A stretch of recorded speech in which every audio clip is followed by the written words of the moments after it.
കുരുന്നുപ്രായത്തിൽ ഹൃദിസ്ഥമായത് ജീവിതകാലം മുഴുവൻ ഉപയുക്തമാക്കാൻ Trikaripur Maithani government school വിദ്യാർത്ഥികൾക്ക് നീന്തൽ പരിശീലനം തുടങ്ങി.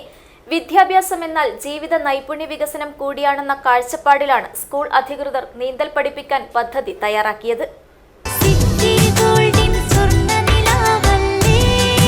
City Gold, Gold and Diamonds, Kerala and Karnataka, the glow of purity. Maithani government LP സ്കൂളിലെ 3-4 ക്ലാസുകളിൽ പഠിക്കുന്ന മുഴുവൻ വിദ്യാർത്ഥികൾക്കുമാണ് ആദ്യഘട്ടത്തിൽ നീന്തൽ പരിശീലനം നടത്തുന്നത്. തൃക്കരിപ്പൂർ അഗ്നിരക്ഷാ സേന വിഭാഗത്തിന്റെ നേതൃത്വത്തിലാണ് അധ്യാപക രക്ഷാകർതൃ സമിതി നേതൃത്വത്തിൽ നീന്തൽ അഭ്യസിപ്പിക്കുന്നത്. ശാസ്ത്രീയമായ ചിട്ടകൾ പാലിച്ച് പടന്ന കേപ്പ് സ്വിമ്മിംഗ് പൂളിലാണ് പരിശീലനം. Trikaripur fire and rescue officer KV Prabhakaran നീന്തൽ പരിശീലനം ഉദ്ഘാടനം ചെയ്തു. ചെറുവത്തൂർ ഉപജില്ലാ വിദ്യാഭ്യാസ ഓഫീസർ രമേശൻ പുന്നത്തിരിയൻ മുഖ്യാതിഥിയായിരുന്നു. മൈത്താണി GLP സ്കൂൾ പ്രധാനാധ്യാപകൻ Prakashan Karivellur, school PTA president Varun Gopi, mother PTA president Shobhi Mahesh എന്നിവർ സംസാരിച്ചു. 10 ദിവസത്തെ പരിശീലനമാണ് നൽകുന്നത്. ദിവസവും വൈകുന്നേരം 4 മണി മുതൽ 6 മണി വരെയാണ് പരിശീലന സമയം ക്രമീകരിച്ചിരിക്കുന്നത്. നല്ലോണം ചോറ് സദ്യ ഉണ്ട്. 100 മീറ്റർ മത്സരം ഓടാൻ പറ്റുമോ? അതേപോലെയാണ് നീന്തൽ. ഫുട്ബോൾ കഴിഞ്ഞാൽ ഏറ്റവും അധികം ഊർജ്ജം വേണ്ട ഒരു കായിക ഇനമാണ് സ്വിമ്മിങ്, നീന്തൽ.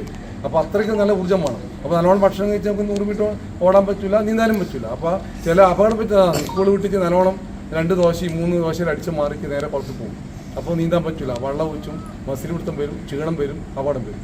അപ്പോൾ എല്ലാ ജലാശയവും ഒരേപോലെയല്ല. നമ്മൾ കാണാൻ നല്ല സിമ്പിളായിരിക്കും കുളം, പക്ഷേ തുള്ളി കഴിഞ്ഞാൽ അറിയാം. ഇപ്പോൾ ഇവിടെ നമുക്ക് തുള്ളാൻ പറ്റും സ്വിമ്മിംഗ് പൂള്. അപകടം പറ്റുമോ?